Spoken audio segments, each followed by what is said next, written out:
శృతిస్మృతిపురాణానాం ఆలయం కరుణాలయం నమామి భగవత్పాద శంకరం లోకశంకరం. భూలోకాన్ని పరమపావనం చేయడానికి సాక్షాత్తుగా ఆ పరమశివుడే, ఆ శంకరుడే కాలడీ శంకరుడుగా అవతరించారు. కైలాస శంకరులు కాలడీ శంకరుడుగా అవతరించారు. శంభుర్మూర్తి చరతి భువనే శంకరాచార్య రూప. అంతవరకు అవైదిక మతాల దాడితో అతలాకుతలమైపోతున్నటువంటి మన ధర్మభూమి, వేదభూమిని మళ్ళీ వైదిక ప్రతిష్టాపన చేయడానికి, సనాతన ధర్మాన్ని సముద్ధరించడానికి శంకరాచార్యుల వారు అవతరించారు. వారు కేవలం వేదాంత విషయాలే కాకుండా ఎక్కడెక్కడ ఏ దేవతామూర్తి కనిపిస్తే ఆ దేవతామూర్తి స్తోత్రాలను కూడా మనకు అందించారు. పండితుల కోసం వైదిక, ధార్మిక, వేదాంత విషయాలను అందిస్తే సామాన్యులందరూ కూడా తరించడానికి గొప్ప సాహిత్యాన్ని మనకు అందించారు. అది స్తోత్రాల రూపంలో అందించారు. వారు అందించిన స్తోత్రాల్లో పరమ పవిత్రమైనటువంటిది, విశిష్టమైనటువంటిది శివానంద లహరి. శివ అంటే అటు అమ్మవారు, శివ అని పిలిస్తే అయ్యవారు ఇద్దరూ పలుకుతారు. పార్వతీ పరమేశ్వరులను ఇరువురిని కూడా తలపింపజేస్తూ పరమశివుని యొక్క గొప్పతనాన్ని చాటి చెప్పే శివానంద లహరి. ఆ స్తోత్రం 100 శ్లోకాలతో ఉన్నటువంటి ఈ స్తోత్రాన్ని అత్యద్భుతంగా మన ముందు ఆవిష్కరించడానికి విచ్చేశారు డాక్టర్ జిఎం రామశర్మ శతావధాని గారు. సంస్కృతాంధ్ర విద్వన్మణి అయిన శ్రీ రామశర్మ గారు శివానంద లహరి సంస్కృత శ్లోకాలను, అలాగే ఆ శ్లోకాలలో ఉన్నటువంటి అంతరార్థాన్ని వివరించి మన ముందుకు అందిస్తారు. దక్షిణాంనాయ శ్రీ శృంగేరి శారదా పీఠాధీశ్వరులు మహాసన్నిధానం వారు శ్రీ శ్రీ శ్రీ భారతీ తీర్థ మహాస్వామి వారు, తత్కరకమల సంజాతులైనటువంటి శ్రీ శ్రీ శ్రీ విధుశేఖర భారతి స్వామి వార్ల ఆశీర్వనుగ్రహంతో దర్శనం యూట్యూబ్ ఛానల్ ద్వారా ధారావాహికంగా ప్రసారమవుతున్నటువంటి శంకర స్తోత్ర రత్నావళిలోని శివానంద లహరి మనం ఇప్పుడు విందాం. ఆనందంగా శివానంద లహరిని విని తరిద్దాం. శ్రీ గురుభ్యో నమః. శృతిస్మృతి పురాణానాం ఆలయం కరుణాలయం నమామి భగవత్పాద శంకరం లోకశంకరం. భారతీ కరుణాపాత్రం భారతీ పదభూషణం భారతీ పదమారూఢం భారతీ తీర్థమాశ్రయే భారతీ తీర్థమాశ్రయే. అజ్ఞానాం జాహ్నవీ తీర్థం అజ్ఞానాం జాహ్నవీ తీర్థం విద్యాతీర్థం వివేకినాం సర్వేషాం సుఖదం తీర్థం భారతీ తీర్థమాశ్రయే.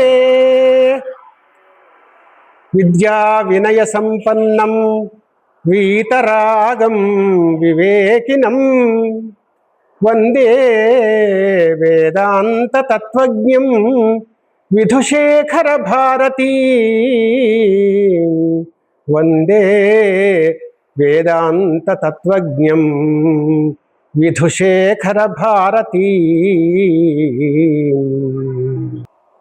దర్శనం ప్రతిష్టాత్మకమైనటువంటి ఆధ్యాత్మిక వార్తా మాసపత్రిక.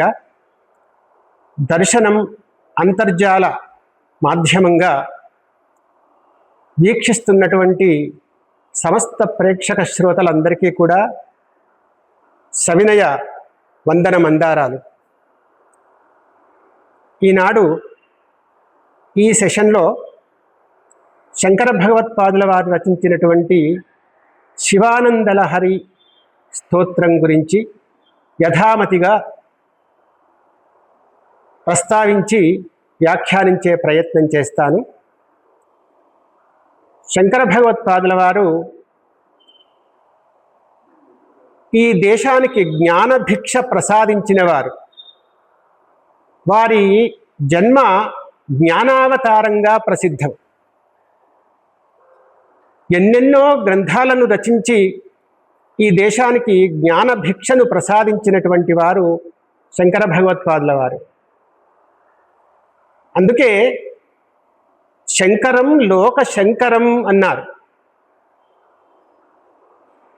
శంకర భగవత్పాదుల వారు లోకానికి గొప్ప ఆనందాన్ని ప్రసాదించారు. గొప్ప శం అంటే ఆనందము, ఆనందాన్ని కలిగించిన వారు. దేని ద్వారా అంటే వారి జ్ఞానభిక్ష ద్వారా ఆనందాన్ని ప్రసాదించినటువంటి వారు. కాబట్టి శంకరం లోకశంకరం అని మనం వారిని ప్రార్థిస్తూ ఉంటాం. వారు 18 భాష్యాలు రచించారు, 40 ప్రకరణ గ్రంథాలు రచించారు, 74 ఇతర చిన్న చిన్న గ్రంథాలను రచించారు. అంత మహాజ్ఞాని ఆయన. ఎంతటి మహావేదాంతియో అంతటి మహాకవి కూడా. ప్రతిభలు 2 రకాలుగా ఉంటాయి, భావయిత్రి ప్రతిభ, కారయిత్రి ప్రతిభ అని. ఆ 2 ప్రతిభలు సంపూర్ణంగా సమగ్రంగా ఉన్నటువంటి వారు శంకర భగవత్పాదుల వారు. అందుకనే ఆయన కవిత్వము మహత్వపూర్ణమైనటువంటిది. వారి కవిత్వంలో అలంకారాలు అలవోకగా ప్రసరిస్తూ ఉంటాయి. అంత మహత్వపూర్ణమైనటువంటి గ్రంథాలలో సౌందర్యలహరి, శివానందలహరి అనేటువంటి స్తోత్రాలు ఆస్తిక లోకానికి చాలా పరిచయమైనటువంటివి. అందులో ఈనాడు ఈ సెషన్లో శివానందలహరి అనేటువంటి ఆ స్తోత్ర గ్రంథాన్ని గురించి యథామతిగా వ్యాఖ్యానించే ప్రయత్నం చేస్తాను. శివానందలహరి గ్రంథము 100 శ్లోకాల మహాగ్రంథము. ఇందులో వైశిష్ట్యం ఏమిటి అంటే ఛందఃపరమైనటువంటి వైశిష్ట్యం ఉన్నది, కవిత్వపరమైనటువంటి వైశిష్ట్యము ఉన్నది. ఛందఃపరంగా మనం చూసినట్టయితే ఈ స్తోత్ర గ్రంథంలో వారు ఎన్నెన్నో వృత్తాలను వాడారు. ఏ గ్రంథంలో వాడనటువంటి వృత్తాలను దీంట్లో వాడారు. ఈ వృత్తాలకు ఔచిత్యం ఉన్నది ఇక్కడ.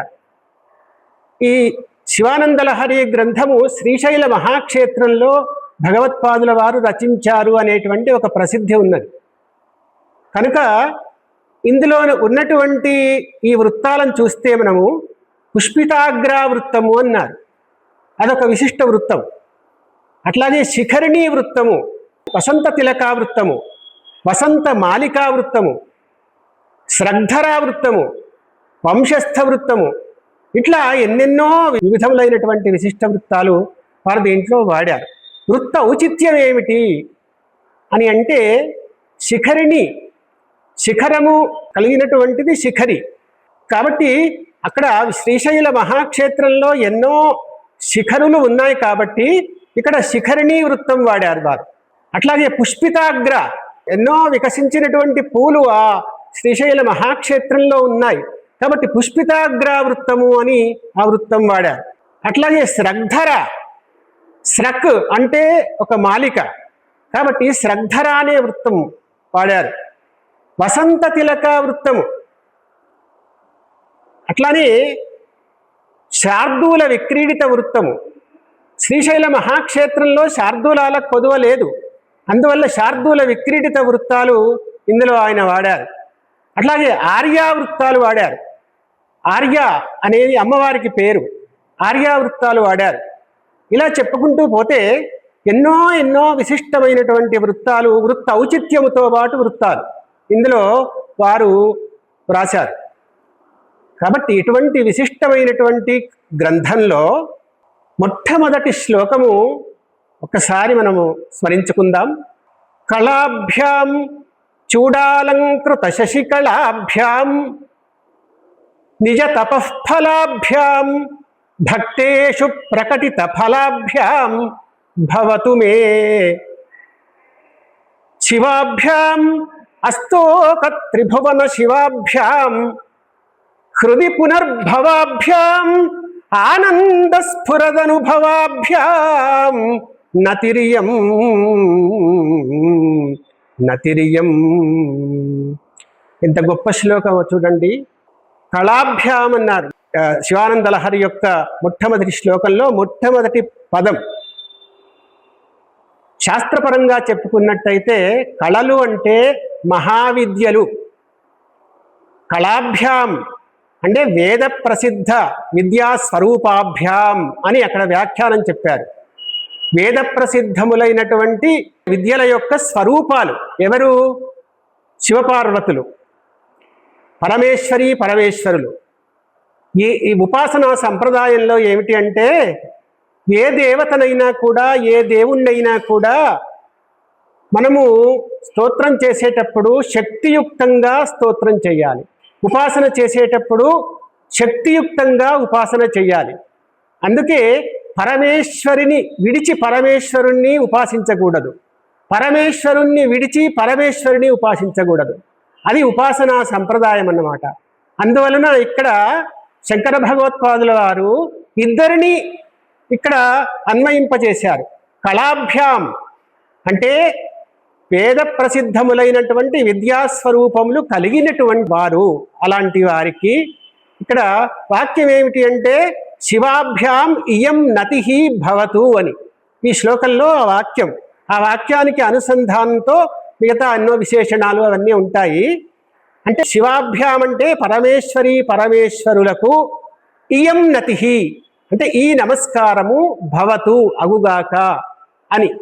ఎలాంటి పరమేశ్వరి పరమేశ్వరులు అంటే వేద ప్రసిద్ధములైనటువంటి విద్యాస్వరూపములు కలిగినటువంటి వారు. ఇంకా ఎలాంటి వారు అంటే చూడాలంకృత శశికళాభ్యాం అన్నారు. అంటే పరమేశ్వరునికి పైన చంద్రకళ ఉంటుంది, పరమేశ్వరికి కూడా చంద్రకళ ఉంటుంది. కాబట్టి అలాంటి చంద్రకళలు కలిగినటువంటి వారు. కళాభ్యాం చూడాలంకృత శశికళాభ్యాం నిజ తపఃఫలాభ్యాం అంటే పరస్పర తపఃఫలములు కలిగినటువంటి వారు. అమ్మవారు పార్వతి యొక్క తపఃఫలమే శివుడు, శివుని యొక్క తపఃఫలమే అమ్మవారు. అందువల్ల అటువంటి నిజ తపఃఫలములు కలిగినటువంటి వారు. నిజ తపఃఫలాభ్యాం భక్తేషు ప్రకటిత ఫలాభ్యాం అని అంటే భక్తులకు ఎన్నో ఫలాలు అనుగ్రహించినటువంటి వారు పరమేశ్వరి పరమేశ్వరులు. అందువలన అటువంటి పరమేశ్వరి పరమేశ్వరులకు నతి భవతు నిజ తపఃఫలాభ్యాం భక్తేషు ప్రకటిత ఫలాభ్యాం భవతు మే శివాభ్యాం.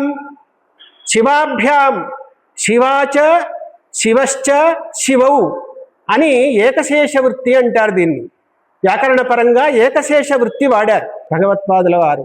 శివాభ్యాం పరమేశ్వరి పరమేశ్వరులకు అష్టోక త్రిభువన శివాభ్యాం. ఇందులో ఈ పదజాలం ఎంత చక్కగా ఉందో ఒక్కసారి మనము ఈ పదజాలాన్ని కూడా మనం శ్రద్ధగా ఆలకించి ఆ పదజాలాన్ని కూడా ఇక్కడ మనము ఉపాసించుకుందాం. ఎంత చక్కటి పదజాలం. శివాభ్యాం అష్టోక త్రిభువన శివాభ్యాం. శివము అంటే మంగళము భద్రము అని అర్థం.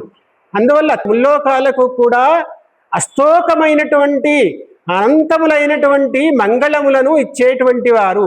అటువంటి పరమేశ్వరి పరమేశ్వరులకు అష్టోక త్రిభువన శివాభ్యాం హృది పునర్భవాభ్యాం అన్నాడు.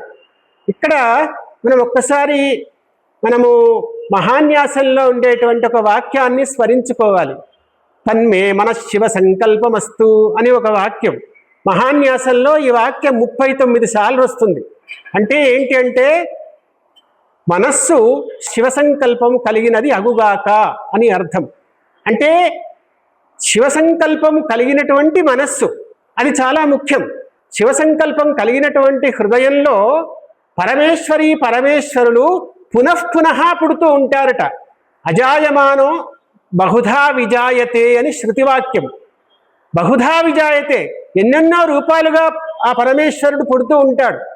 అందువల్ల ఇక్కడ హృది పునర్భవాభ్యాం హృదయంలో నవనవోన్మేషంగా కలిగేటువంటి వారు. మనం ఎంత స్మరిస్తే అంతగా మన హృదయంలో పరమేశ్వరి పరమేశ్వరులు పుడుతూ ఉంటారు. పరమేశ్వరి పరమేశ్వరులు హృదయంలో కలిగితే ఏంటి కలిగేది అంటే జ్ఞానము, ఆనందము, అవి ఫలాలన్నమాట. అలాంటి పరమేశ్వరి పరమేశ్వరులకు ఇంకా ఆనంద స్ఫురదనుభవాభ్యాం అన్నాడు. ఇక్కడ చూడండి, ఆనందముతో స్ఫురించేటువంటి అనుభవ స్వరూపులు, అనుభవము కలిగినటువంటి వారు, అటువంటి పరమేశ్వరి పరమేశ్వరులకు ఈ నమస్కారము అని ఇక్కడ నమస్కార రూప మంగళాచరణాన్ని చేశారు భగవత్పాదుల వారు ఈ శ్లోకంలో. భగవత్పాదుల వారు ఆయన యొక్క మనస్సును ఎప్పుడూ కూడా శంకరునిపైనే నిలిపారు.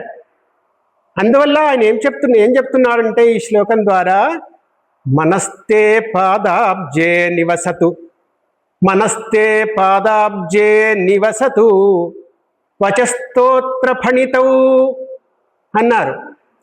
వచః స్తోత్ర ఫణితౌ, మనస్తే పాదాబ్జే నివసతు. ఓ శంకర, నీ యొక్క పాద పద్మముల యందు నా మనస్సు ఎప్పుడూ కూడా నిలుచుగాక అని కోరుకున్నారు. అందుకే ఇదే తన్మే మన శివ సంకల్పమస్తు అంటే అదే. ఎప్పుడూ కూడా శివ సంకల్పముతో కూడినటువంటి మనస్సు కలిగినవాడు, ఆ మనస్సు కలిగిన వారు ఆదిశంకర భగవత్పాదుల వారు. అందుకే మనస్తే పాదాబ్జే నివసతు వచః స్తోత్ర ఫణితౌ అని, నా వచస్సు నీ స్తోత్రాలు చేయడం కోసమే ప్రవర్తించుగాక అని చెప్పారు. ఇక్కడ మనకు మహాకవి పోతన భాగవతంలో రచించినటువంటి ఒక పద్యం మనకు స్మరణకు వస్తుంది. కమలాక్షునర్చించు కరములు కరములు, శ్రీనాథు వర్ణించు జిహ్వ జిహ్వ, సురరక్షకుని జూచు చూడ్కులు చూడ్కులు, శేషశాయికి మ్రొక్కు శిరము శిరము, భగవంతు వలగొను పదములు పదములు, మధువైరిద విలిన మనము మనము. భగవంతు వలగొను పదములు పదములు, మధువైరిద విలిన మనము మనము. ఇక్కడ చూడండి, మధువైరిద విలిన మనస్సే మనస్సట. అట్లా ఇక్కడ కూడా శంకర భగవత్పాదుల వారు ఆయన మనస్సు ఎప్పుడూ కూడా శివుని పాదాబ్జాలయందే ఉండుగాక అని ఆయన కోరుకున్నారు. మనస్తే పాదాబ్జే నివసతు వచస్తోత్ర ఫణితౌ కరశ్చ అభ్యర్చాయాం. నా చేతులు ఎప్పుడూ కూడా ఓ శంకర నీ పూజయందే ఉండుగాక.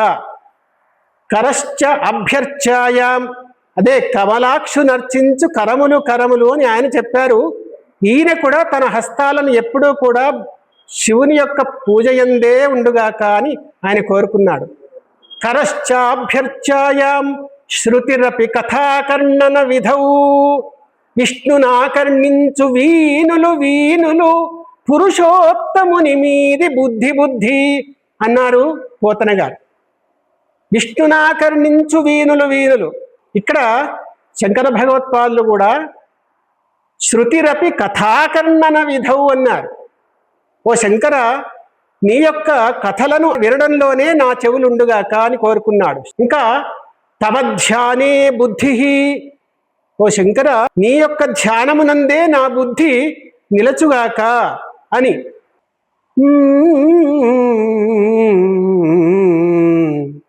తవ ధ్యానే బుద్ధి నయనయుగళం మూర్తి విభవే, నా యొక్క ఈ నయనద్వయము చూపులు ఎప్పుడూ కూడా నీ యొక్క రూపాన్ని చూడడం నందే ఉండుగాక అని కోరుకున్నారు.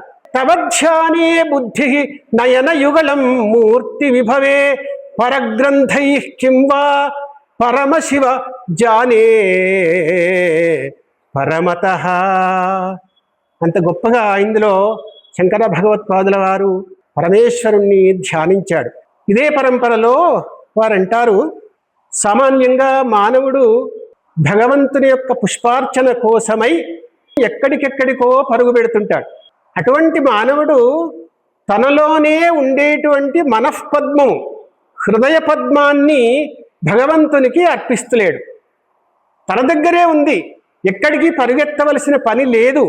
తనలోనే ఉన్నటువంటి హృదయ పద్మాన్ని పరమేశ్వరునికి అర్పిస్తే ఎంత సుఖంగా ఉంటుందో ఆ విషయం ఇందులో చెప్పారు చూడండి. గభీరే కాసారే విశతి విజనే ఘోర విపినే, గభీరే కాసారే విశతి విజనే ఘోర విపినే, విశాలే శైలే చ భ్రమతి కుసుమార్ధం జడమతి, సమర్ప్యైకం చేతః సరసిజముమానాథ భవతే, సుఖేనావస్థాతుం జనైహ న జానాతి కిమహో అన్నారు. గభీరే కాసారే విశతి, మానవుడు పుష్పాల కోసం లోతైనటువంటి సరస్సుల్లోకి వెళుతాడు అక్కడ పద్మాలను కోసుకోవడానికి. అట్లానే విశాలమైనటువంటి పర్వతాలపైకి పరుగెత్తుతాడు పుష్పాల కోసం. అంతేకాదు విజనే ఘోర విపినే, ఘోరములైనటువంటి అరణ్యాల్లోకి కూడా ప్రవేశించి అక్కడ పుష్పాల సేకరణ చేస్తాడు. అయితే సమర్ప్యైకం చేతస్సరసిజం, ఈ హృదయం అనేటువంటి పద్మాన్ని భగవంతునికి సమర్పించి ఉన్నట్టయితే మానవుడు ఎంతో సుఖంగా ఉండగలుగుతాడు. అది ఆ హృదయ సమర్పణ అనేటువంటిది కొరవడుతున్నది అనే విషయాన్ని ఇక్కడ భగవత్పాదుల వారు మనకు గుర్తు చేస్తారు. మానవుడు తన మనఃపద్మాన్ని ముందుగా భగవంతునికి సమర్పించాలి. వేరే వేరే ఏ పుష్పాలు సమర్పించినప్పటికీ ఆ పుష్పాలలో ఈ మనఃపద్మం తప్పకుండా ఉండాలి. ఉన్నప్పుడే భగవంతుడు ఆ సంతుష్టి చెందుతాడన్నమాట. ఆ విషయాన్ని ఇక్కడ భగవత్పాదుల వారు చక్కగా సూచించారు. ఈ మనస్సును గురించి చెబుతూ గొప్ప మాట అన్నారు. శాస్త్రం ఏం చెబుతుంది అంటే, మనః అనేదానికి సంకల్ప వికల్పాత్మకం మనః అన్నది శాస్త్రం. అంటే ఏంటి? మనస్సు సంకల్పం చేస్తుంది, వికల్పం చేస్తుంది. నిశ్చయాత్మిక బుద్ధి అన్నారు. నిశ్చయాత్మికమైనటువంటిది బుద్ధి. ఇక్కడ మనస్సును గురించి ఏం చెప్తున్నాడో ఒక్కసారి మనము స్మరిద్దాం. సదా మోహాటవ్యాం చరతి, సదా మోహాటవ్యాం చరతి, యువతీనాం కుచగిరౌ నటతి, ఆశాశాఖా స్ఫటతి, సతతం స్వైరమభితః, సతతం స్వైరమభితః, కపాలిన్ భిక్షో మే హృదయ కపిమత్యంత చపలం, కపాలిన్ భిక్షో మే హృదయ కపిమత్యంత చపలం, దృఢం భక్త్యా బద్ధ్వా శివ భవదధీనం కురు విభో, దృఢం భక్త్యా బద్ధ్వా శివ భవదధీనం కురు విభో, కురు విభో. ఇక్కడ ఈ మనస్సు అనేటువంటిది చాలా చంచలమైనది అనే విషయాన్ని ఈ శ్లోకం ద్వారా మనకు సూచించారు. ఎంత చంచలమైంది అని అంటే, ఒక చోట నిలువదు.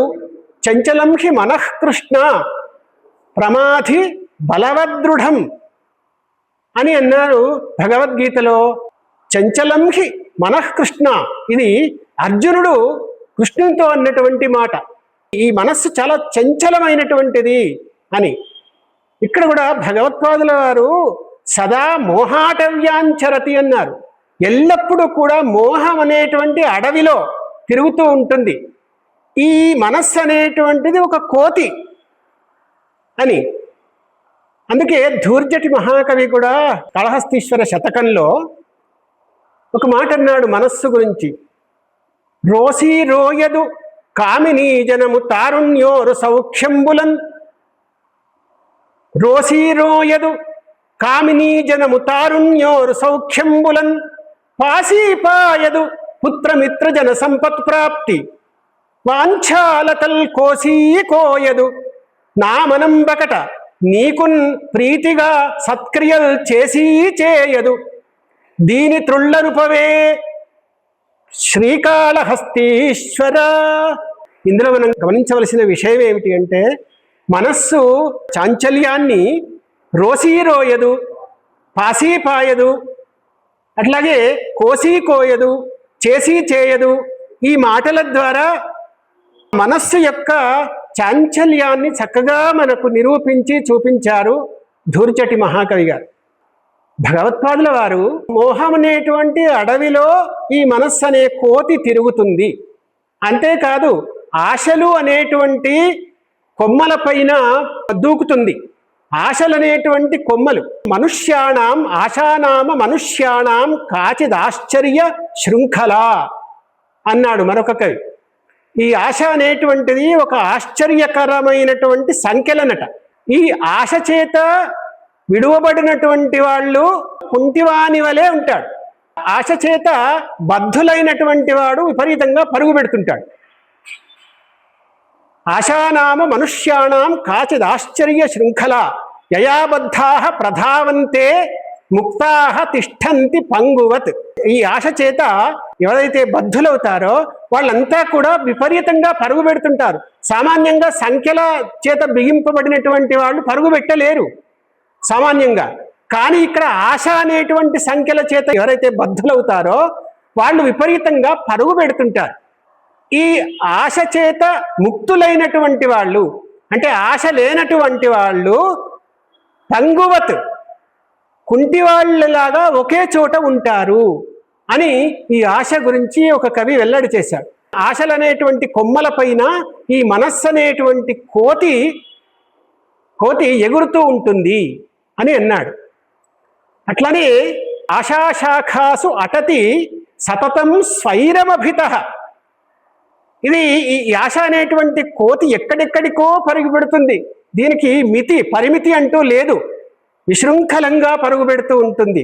అందువల్ల ఓ శంకర, ఈ ఆశ అనేటువంటి కోతిని హే కపాలిన్ అన్నాడు. ఈ కపాలిన్ అనేటువంటి మాట ఇక్కడ సాభిప్రాయం. ఎందుకు అంటే కపాలము కలిగినవాడు కపాలి అవుతాడు. కాబట్టి కపాలం అంటే ఏంటి అంటే తల పుర్రె. ఆ పుర్రె చేతిలో పట్టుకొని శంకరుడు భిక్షమెత్తుతూ ఉంటాడు. అందువల్ల ఇక్కడ రెండు విశేషణాలు శంకరునికి సాభిప్రాయంగా ఉన్నాయి. ఒక విశేషణం ఏంటంటే హే కపాలిన్, ఓ కపాలము కలిగినవాడా. అట్లాగే హే భిక్షో, ఓ భిక్షుకుడా, ఓ పరమశివ. కపాలిన్ భిక్షో మే హృదయం అత్యంత చపలం అని అన్నాడు. అత్యంతమైనటువంటి చపలమైనటువంటి ఈ హృదయం అనేటువంటి కోతిని నువ్వు పట్టుకొని ఈ కోతికి ఒక త్రాడు చేయి. ఏమిటా త్రాడు అంటే భక్తి అనేటువంటి త్రాడును కట్టు. భక్తి అనేటువంటి త్రాడు చేత ఈ హృదయం అనేటువంటి కోతిని బంధించి నీ వెంట తిప్పుకో, నీ అధీనం చేసుకో అని విన్నవించుకున్నారు భగవత్పాదుల వారు. వారు విన్నవించుకున్నారు అనంటే జీవుని గురించి విన్నవించుకున్నట్టు. వారు జీవుని గురించి చెప్పారు, మానవుని గురించి చెప్పారు, మానవునిలో ఉండేటువంటి చాంచల్య స్వభావం కలిగిన హృదయం గురించి చెప్పారు. అందుకని ఇక్కడ ఏమంటున్నారంటే హృదయం అనేటువంటి కోతిని నీవే కనుక భక్తి అనే త్రాడు చేత బంధించి పట్టుకొని నీ వెంట తిప్పుకున్నట్టయితే నీకు ఒక విశేషం ఉంది. సామాన్యంగా భిక్షుకునికి ఒక జంతువు ఏదో పక్కన ఉంటే ఆ కోతిని పట్టుకుని వెళ్ళినట్టయితే సమధికమైనటువంటి భిక్ష లభిస్తుంది. ఎందుకు? నువ్వు భిక్షుకుడివి, ఆ కోతి కూడా ఉంటే నీకు ఇంకా ఎక్కువ భిక్ష లభిస్తుంది. అందువల్ల అది ప్రయోజనం. అందువల్ల ఈ హృదయం అనేటువంటి కోతిని నీవు వెంట తిప్పుకో, నీ అధీనం చేసుకో అని శంకర భగవత్పాదుల వారు ఈ శ్లోకం ద్వారా గొప్పగా సూచించారు. ఈ శివానంద లహరి అనేటువంటిది భక్తిపారమ్య గ్రంథం, గొప్ప భక్తిపారమ్య గ్రంథం. ఈ అడుగడుగున శివభక్తిని చాటింది ఈ గ్రంథం. ఇంకా చాలా చాలా శ్లోకాలు మనము ప్రస్తావించుకోదలిచినవి ఉన్నవి. అయితే ముందు సెషన్స్లో ఇంకా కొన్ని శ్లోకాలను మనవి చేస్తాను. ఇప్పటికీ ఇక్కడ ముగిస్తూ ఓం స్వస్తి. దర్శనం